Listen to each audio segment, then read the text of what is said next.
Hey, what's up everybody? It is Foz Overland again, and today we are going to be mounting a Rigid Revolve LED light bar, and it's gonna be super fun. Let's rock and roll. So for those of you that didn't see it, I did a separate video, long video on the installation of the Spider No Drill roof rack. Big project, a lot of work. I learned a lot doing it. It was fun, but I'm not sure I'd want to do it again, at least not anytime soon. But turned out great. I've got a lot of compliments and really do like the roof rack overall. We're going to be putting the Rigid Revolve light bar on here today. And you can see that I've already gone ahead and mounted some brackets on here. So depending on the kind of roof rack you have, you might need to modify things a little bit. I got these, you can see them kind of in here. They're just a nice powder coated, very heavy duty, open slot brace. And, you know, they weren't that expensive. I had a pack of, 6 of them was like 14 bucks, but they're really, really well made, heavy duty. Depending on the type of roof rack you have, you might have to, improvise. That's kind of what I'm doing here. So we're going to see how this goes. They do make some different kinds of attachments for Spider No Drill roof racks, but they're kind of limited in what you can do. And so a lot of times you'll find with these projects, you kind of have to just figure it out as you go along. I highly recommend, ordering really top quality material. If it's powder coated, the roof rack's powder coated, you kind of want all the other stuff to be powder coated as well. You're always going to want to use like a very high grade of bolt, washer, and nut combination. I use lock nuts on this just because, for extra security and just stability to make sure that, nothing bad happens or nobody decides to walk off with stuff. Make sure that you're using good hardware all around. I think it'll just help your install go better. All right, so speaking of hardware, basically the way these Rigid Revolve light bars work is there's a side bracket that snaps into a mounting point where the bolt head essentially fits into here. This is just a 1/4 inch grade 5 steel bolt. I think it's 1/4 by 2 inches if my memory serves me correctly. That might be, I think it's 1/4 by 2. And so, this essentially just slides into this cap, and then once you slide it in there, the bolt locks into that little mounting point. And I just dropped it, but you kind of get the point there. So let's talk about hardware for a minute though, since we're on that topic. So I'm not quite sure how this is gonna work out yet. I got 2 different types of nuts. Ideally, I'd love to have these acorn cap nuts because they look really, really nice. And I'd prefer to, just have something that just looks a little bit sharper on the outside of the mounting points for the light bar. Don't know if that's going to work out though, so I've got these stainless lock nuts as well. And then I also went and I bought these aluminum spacers. Now, really not necessary. I mean, a steel bolt, kind of looks fine, looks nice by itself, but I kind of want to cover up some of the threading if possible. I'm not sure how that's going to work out yet. I haven't quite measured everything and looked at exactly how it's going to line up. So I got a couple different sizes here. They were relatively inexpensive over at Lowe's. Got 3/4 and 1 inch spacers here. So we'll see how those turn out, but kind of excited. I think it might be an interesting look there. Always want to have a box of washers with you, and then let's get rocking and roll and see how it turns out. So let's just talk about the Rigid Revolve light bar here a minute. This is an awesome piece of gear.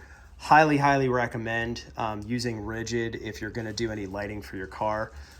I get a great deal on these at Summit Racing. Don't know if those deals still exist by the time you watch this video, but it seems like they've got a great partnership with Rigid and offer really good deals on their equipment.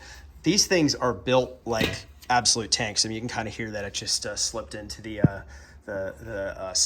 little slot there between the slabs in my garage. But everything is super high grade. Even the kind of the heat dissipation fins on the back here. But the lenses are made great. This has 28 lights on it, individual LEDs. This particular version of the Rigid Revolve light bar is white, but it has amber backlights on it, which is a really cool feature. Technically it's all for off-roading, but I'm sure if you're rolling around town or something and you want to click those on when you pull up to a buddy's house or a nice restaurant or something because you're trying to impress people, no one's going to probably care, but probably shouldn't just roll around town or on the highway with those. But overall, the construction is amazing. I've heard great things about these things holding up in all kinds of temperature, all kinds of weather, rain, snow, everything else. Although Buddy said, make sure you don't turn these things on when it is snowing, because you won't be able to see anything, and you'll have to stop for a minute and get your eyesight back. But super excited to see how this looks and get it up on the car. All right, so I got the 2-inch steel 1/4 bolts onto the end of the light bar, mounted in those sockets that you saw. So now I'm just going to get it up on the car and kind of just work out spacing on a bunch of things, make sure everything fits. I measured this out, so hopefully it all kind of goes together.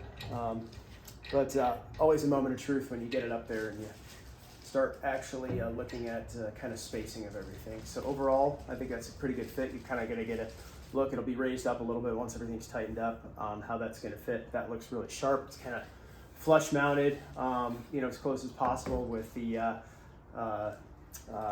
wind dam on the front of the spider no drill roof rack. I'm going to flip this over, and then we're going to take a look at kind of some spacing up here with some of the spacers, washers, and bolts. All right, so just kind of having a look at it, I think the acorn nuts might fit on the end here. I've got the 1-inch spacers here, and I think, so what I'm going to do is I'm actually going to put, looking right in here, I'm actually going to put a washer on the inside of this, and I'm also going to put another nut on the inside of this. And basically I'm going to use, this nut's just going to be a regular nut, not a lock nut. And so I can, maneuver it easily, and I'll put it on before I remount this. But basically my idea here is that I'm going to have a nut, a washer, and then the bracket, and then another washer, and then the acorn nut on the outside of it, or a lock nut, however it ends up working out there. All right, let's give this a whirl and see how this looks. So I'm gonna do one washer, then I'm gonna do the spacer, then I'm gonna do this nut. And this is the one I'm going to use to tighten on the inside here. If I can get it on there. Right, and then another washer, and that probably is going to work out from a spacing standpoint, just to make sure it's all going to fit. It looks good right now. I think it actually looks perfect. To make sure that's all going to fit, I'm going to go and do it up on the other side and make sure it's good to go. All right, so something I learned when I was setting up the other side, well, two things really, is first of all, you have to take this clip off in order to get the bolt with all the hardware in to both sides. You're gonna have to take one of the clips off on one of the sides, and I'd recommend flipping it up so when the clip is sliding in, the light bar is sliding down into it, just to let gravity do its work. But it also didn't quite fit, so with the two washers and the spacer and the nut, it's just kind of too much. So I need to take one washer off of each side. I'm going to take the one that's against this clip here, and then so it'll just be spacer, nut, washer on the inside. So we're going to do that, and we'll get it adjusted, and I'll get it all set up. You'll see it here shortly. All right, so you can see how I kind of got that all set up in there. What I'm hoping is going to happen is these brackets are going to pinch this enough so that that extra space in there, which isn't a whole lot, is going to go away, and then I can just tighten the rest of it up with the nut. Not really sure now that I think about it. I might want to put some nylon or rubber spacers or something in there. I'm gonna get it tightened up, and let's just see how it works. And if it's good, it's good. If not, then I might need to think of something just to give a little bit more leeway there. Didn't really think about the space expanding in this direction from the light bar toward the bracket. I was kind of thinking about more pressure going this way. So we'll see how it works out. But let me try to get everything fastened up and we'll see where we are.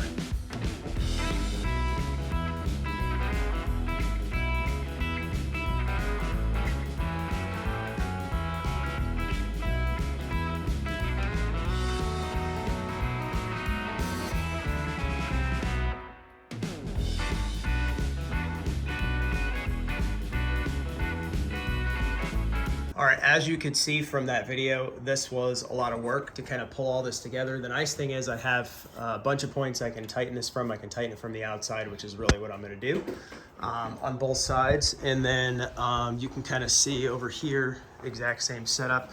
So I was able to leave this washer in, this washer in, have room for this washer here. So I'm gonna tighten everything up and see how tight we can get this. All right, so I'm just gonna go ahead and use one of these wrenches here to kind of, I'm gonna tighten it up on the inside here first.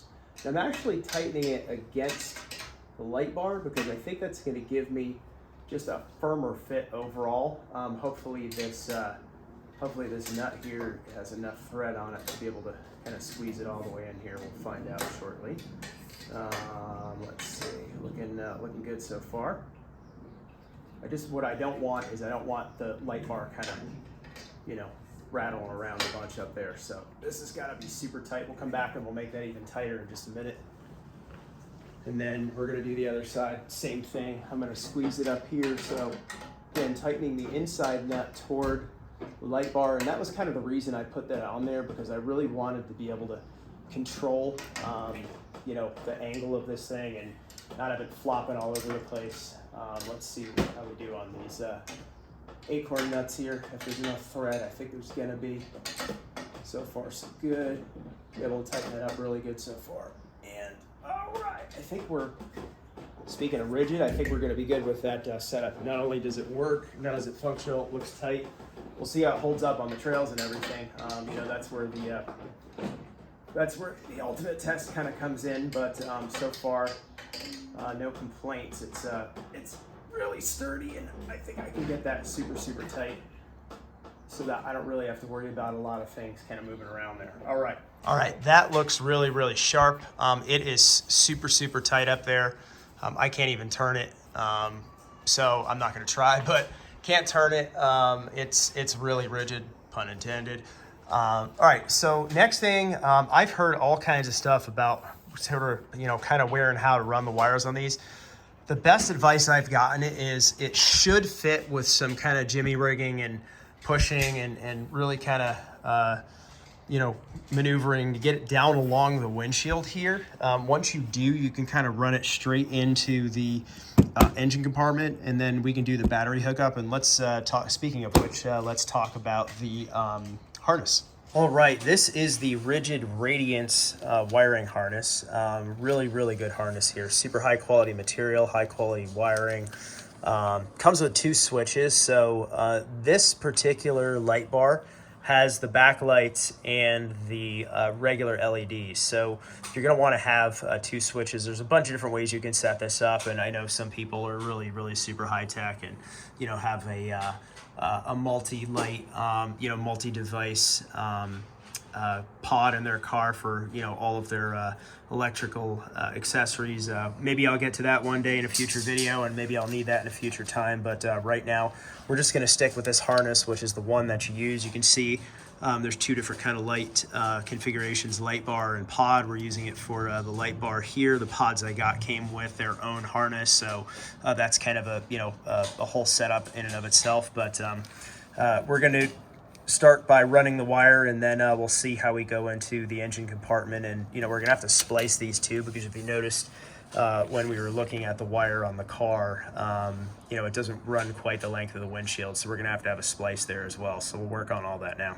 All right, again, so from some of the videos I've watched, what I'm gonna do is I'm actually gonna do the splice on here to the wiring harness, so I don't have to worry about doing that after the fact. And then basically, if depending on you know, kind of how it all lays out, I'll either just kind of tuck this up in here with some zip ties or something, and then, you know, whatever is the narrowest part of the wiring system, then I will run that down here through the channel along the windshield, and then that should come out and run right into the engine compartment, right down through here. And then we can hook it right up to the battery here, which is super easy. A couple different ways to mount that. We'll talk about that when we get to that point. And then we're going to run the wiring to inside the car through the firewall. There's actually a point down there where some of the wiring does run through. So to put these splicers on, sometimes you've got to really,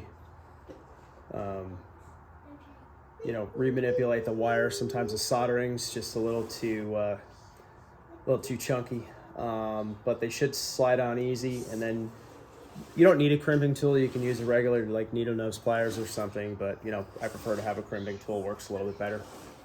All right, so one thing I discovered in the process of doing this is that the splices that came with the harness didn't actually fit the wires because of the solder that was on the end of a couple of them. So I'd recommend you go out and buy just a bunch of butt splices for this project. It's just a better idea. That way you have them, and you mess up or whatever, or it just doesn't fit for some reason, then you've got them and you're ready to rock and roll. So now that we actually have the right size splices, this should go super quick. Had to cut off the other ends because I kind of got one splice on and another one halfway on, and one didn't go on at all. And I was like, I'm just gonna kind of reset here and do it all over again. So hopefully this will go super quick. Always make sure you, when you get the raw wires, you wrap them, twist them so that they don't get jumbled up when you're trying to put them into the splices. And also keep in mind too that if you have, slightly different size of wiring, or like I said, solder around the ends of it or whatever, that nothing wrong with going up a splice. Don't go up two, because then, it's not going to crimp properly, but nothing wrong with going up the splice size. So most important thing is that it fits.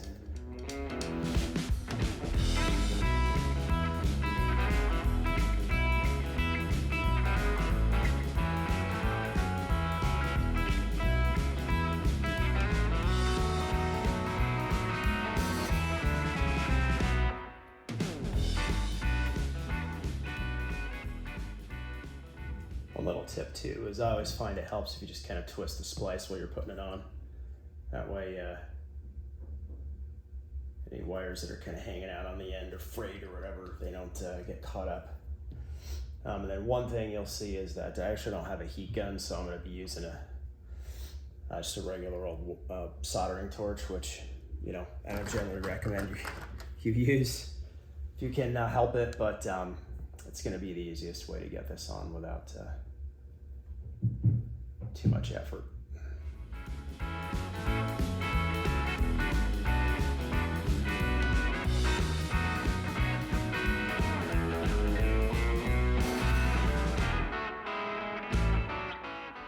And the colors just match up. It's white to white, black to black, red to red. So not really any rocket science to that. Should be a pretty easy match. Just make sure that when you're doing it, you get the right one on the right one and start in some kind of order so that it's relatively easy to work with the wires.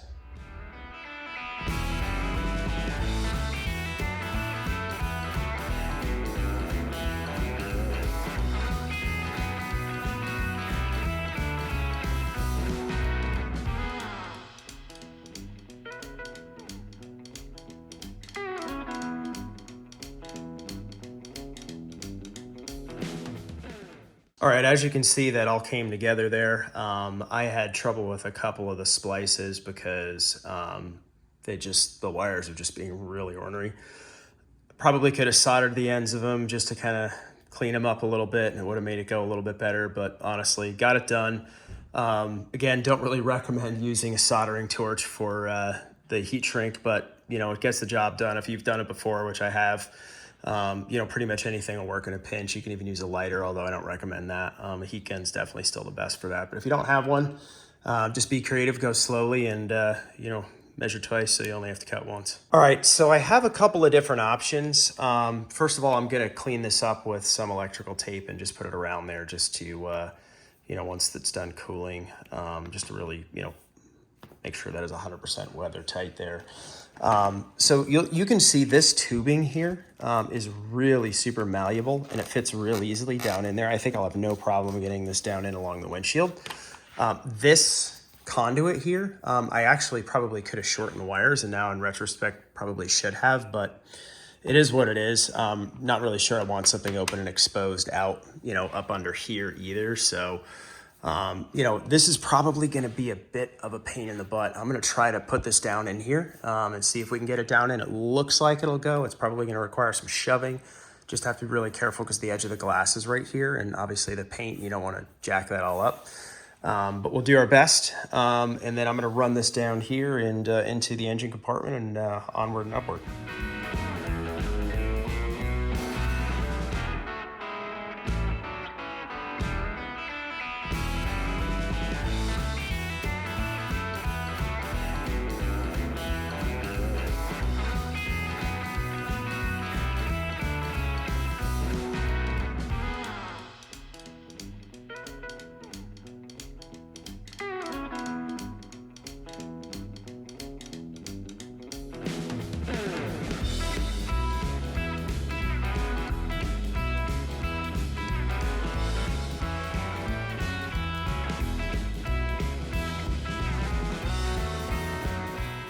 right, so I'm gonna clean this up in here with some zip ties, I think, and try to secure it up. I'll do that a little bit later on.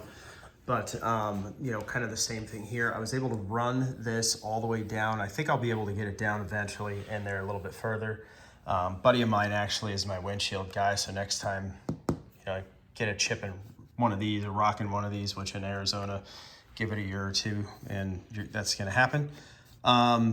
I'll get him to seat this down in there just a little bit further, but for now I think it gets the job done. And then ran it down here all the way through. One thing I was a little concerned about is, you know, really don't want it right behind here, so I'm gonna try to see if I can, you know, button it down a little bit and move it over there, but I think it'll be fine. So one issue, the car's dirty just because that's what happens when you off-road, but so pardon the dirt here in the engine compartment. There's a lot of, you know, there's dirt. But one thing that, you know, I've been kind of trying to figure out here is where to go with the relay. I know I've seen people button them up to these things. I don't like this. This is a terrible angle to get a screwdriver in. You can kind of see you've got this lip here, and you know, this is straight down, which doesn't put it in the hole. I guess I could like zip tie it in there or something, or buy some kind of pin to stick it in there. I'm not a huge fan of that idea for a lot of reasons. Don't really love the idea of running all this wiring across the top of the strut tower, but you know, if that fails, I have much worse problems than, you know, my wiring harness getting ruined. So I know I've seen some people put the relay into the top of the fuse box. Not a big fan of that, just because this is you know, should be a watertight case and you shouldn't be getting any water in here. Also, there's, you know, kind of a bunch of instructions on the inside of this thing too.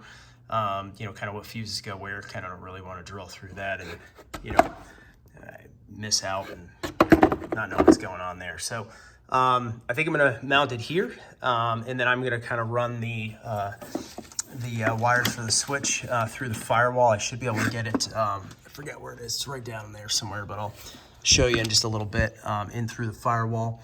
And then batteries right here, so the hookup's pretty easy, and then just have to clean up the wires and should be good to go.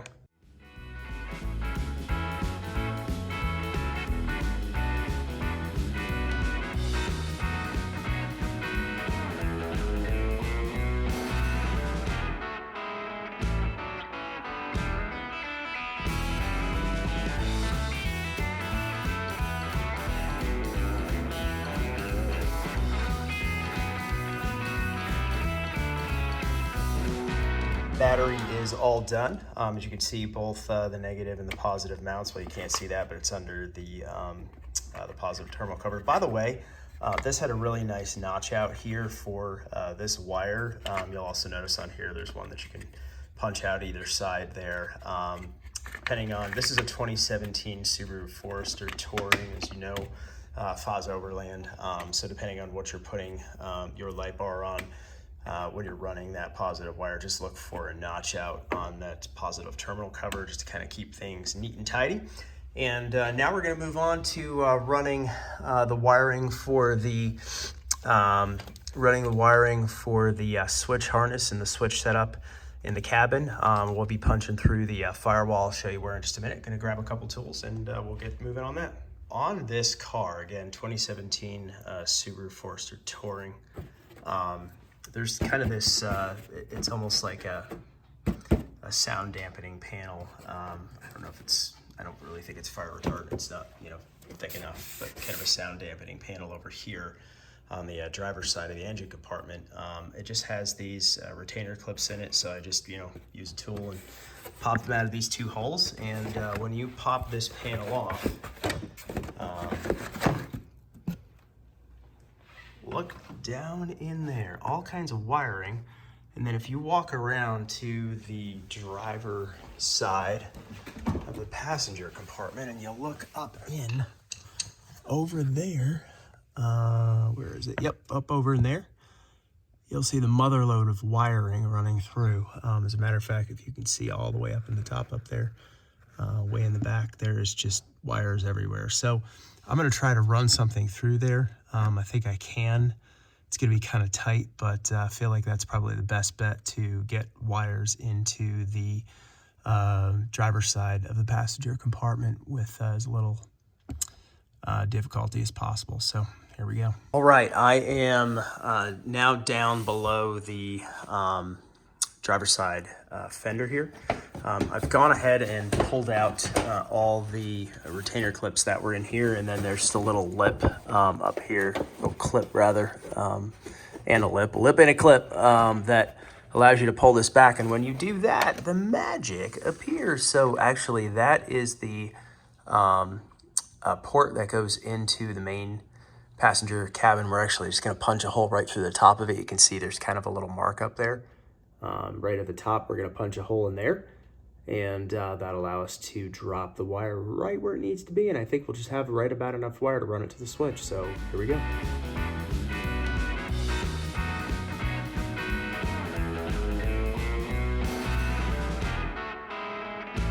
All right, now we got the hole made up there.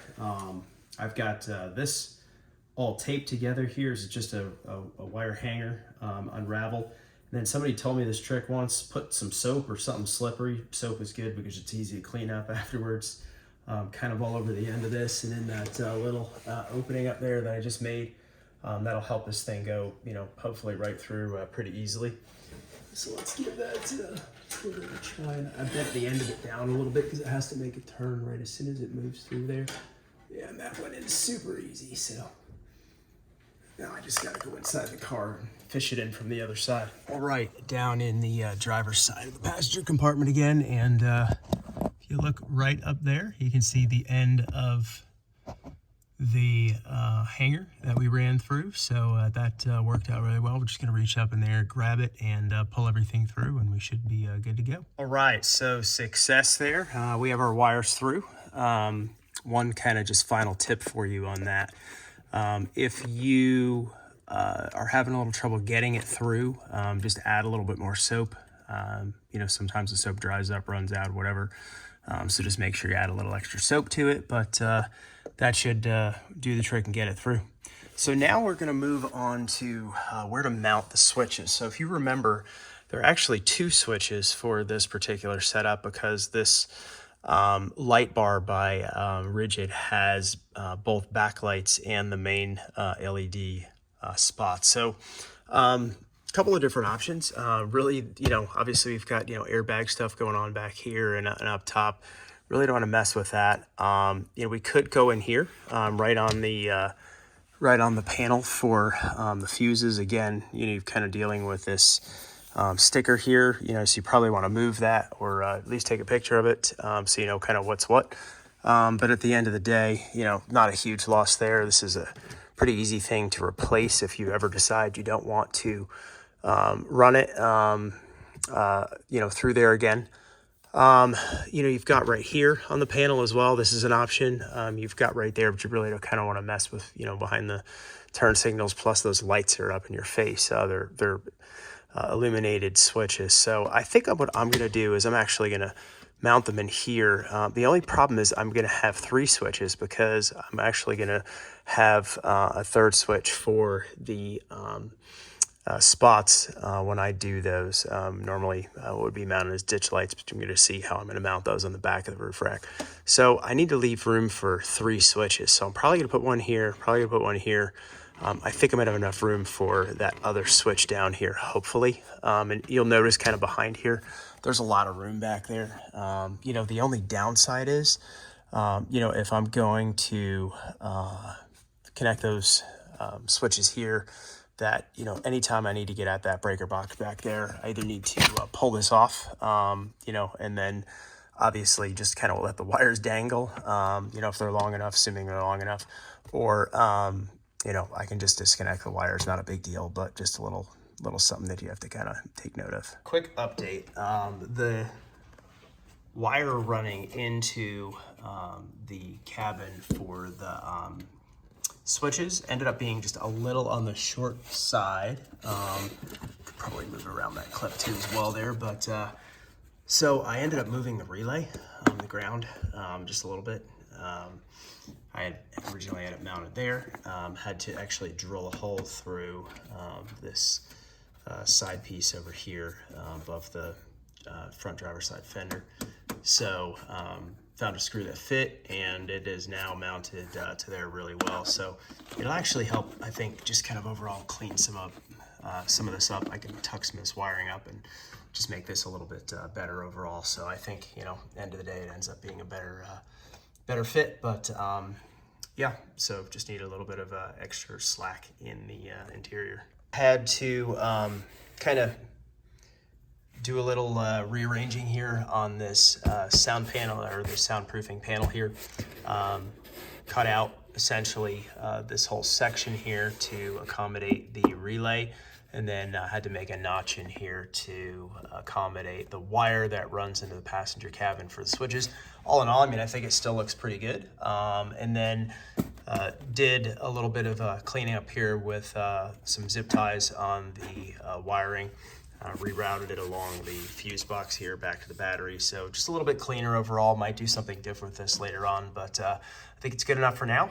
So on to the switches. So you will see that for each of these switches, there's a blue one and there's a red one. There is a full schematic that came with the wiring harness, and it really shows you step by step how to set this up so that the switches work the way they're supposed to, and things will do what they need to do. So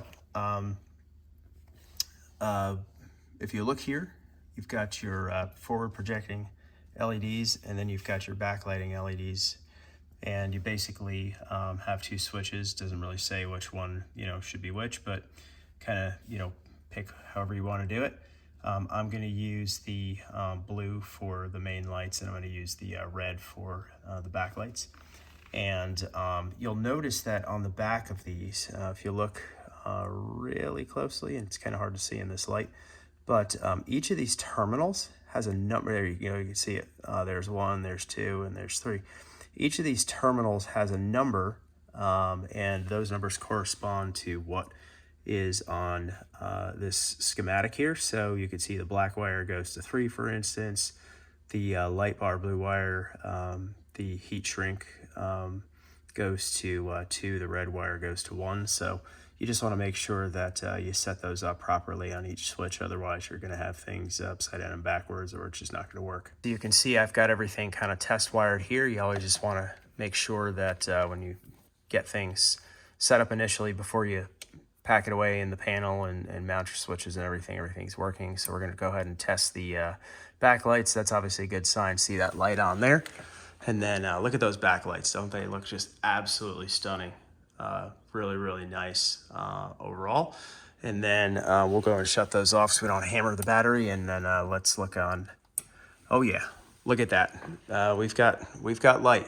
Let's turn those off right away so we don't just absolutely crush the battery. But yeah, so everything works. Gonna actually go and get a hole saw at Home Depot in the morning, because I thought I had one and I don't, to make the holes in the little panel here for the switches, and then we'll be wrapped up. So I was able to get some of the drill bits I was talking about. I was gonna do hole saws, but I don't think that's a great idea, so I decided to do spades. There's a couple different options for putting a hole through your dash or any other, you know, piece of plastic inside the car. One thing that I've learned over the years, when you're doing something like this, you always want to have like wood backing or something like that, you know, just to make sure that if you do go through, you don't end up ruining your drill bit or cracking the plastic, or a whole bunch of different things and go wrong in that situation. So I kind of found this, I don't know what this, like a 1x4, I guess, that looks like it's going to fit in here. So I'm just going to kind of push it down and, you know, secure it right against that area that I'm going to be drilling into. And that way I won't crack the plastic and I won't destroy those nice new spade bits that I just got. One thing that if you've put your spade connectors onto your switch just to test it out before you kind of get everything drilled and the switch is mounted and all that, they're a little stubborn to get off. So a couple things you can do. In this case, I took a nail and I just have it in a needle nose vice grip here. There's a little hole in the bottom that you'll see of the spade connector, and you can basically just poke nail into there. You need two hands to do it, which I can't do while I have a camera, but just poke that up in there, and then as you're doing that, you can slide the connector right off. Another thing you can do, which is kind of a tough thing to do with that middle connector, but you can also just kind of take a flathead screwdriver and put it in, and if you turn it slowly, as you're pulling it off, it'll help to remove that connection. Just a quick tip there to help you out if you're having a little trouble getting your spade connectors off the switch. I am wondering on this if I can get away with doing 3 separate switches in the same location. If you remember, I have that other switch for the spots that I'm doing. So I'm gonna attempt to do this. Might be optimistic. You gotta leave enough plastic, obviously, for it to not cave in and crack. And I'm kind of just eyeballing it right now and wondering. This is a pretty thick piece of plastic, so a bit of a judgment call. Not sure. I've got 3.5 inches. These are gonna need, you know, some good spacing. But if I kind of look at the way it pans out here, and I'll measure it out before I actually cut, right? Measure twice, cut once, measure 3 times in my case. It looks like I'm going to be able to have enough plastic in between. You have to remember that this, this is round, so just, the closest point will be that. I think I'm going to be optimistic there's going to be enough plastic for me to put all 3 switches. That way I don't have to muck about, nothing looks weird, and it's nice and clean installation. So I'm going to go ahead and draw this up real quick.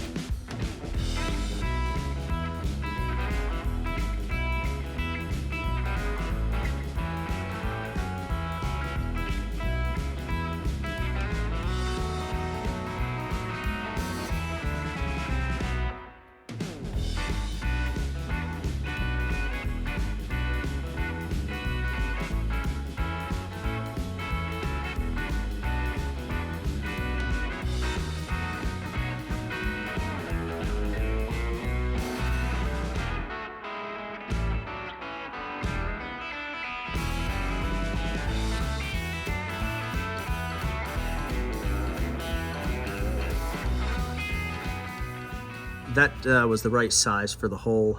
You'll notice that these switches have a little kind of pin or post on the side here. I'm just gonna get a screwdriver, kind of heat it up and slot those out. I'm not sure, I don't remember what the other switch looks like, so I'll probably hold off on that one or check it before finishing it up, but should be able to get that done. They should pop right in, and then we should be pretty much finished.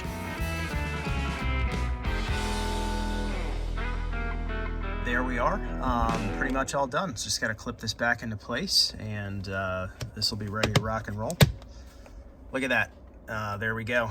We got light, boom. We got light, boom. This isn't hooked up yet, but will be. And that does not look bad for day's work. One other thing I did is I just went back under in here, and I tidied up this extra wire, because if you remember, we had to kind of run the cabling down along the windshield here, and the narrower wire with a more flexible tubing kind of worked out better. This cable housing that's attached to the light bar is very thick, and it kind of just didn't work overall to run that along the windshield. So basically I just have 2 cable ties on here, and this is kind of sitting up in here nice. We'll see how it does. I mean, I've been out on the highway with it, and didn't really have any issues with it flapping around in the breeze. If it does, maybe we can secure it up there better, but seems to be fine. I think it'll be okay up there. Just, kind of always make sure you tidy up little pieces of the project. You don't forget about them. Keep your wires neat and clean, and, your installation will last a lot longer. There it is, the Rigid Revolve light bar installation. Hope it was a good experience for you. It was a good experience for me. Actually, it went better than I thought it would overall. Like on any of these projects, you learn lessons along the way. Try to share those tips and tricks with you. If you know anything else you think would be helpful to anyone else doing a project like this, please feel free to drop it in the comments. Anything you liked, let me know. Anything you didn't, let me know that too. Won't hurt my feelings, but thanks for tuning in. Foz Overland signing off here, and we'll be back soon with another project.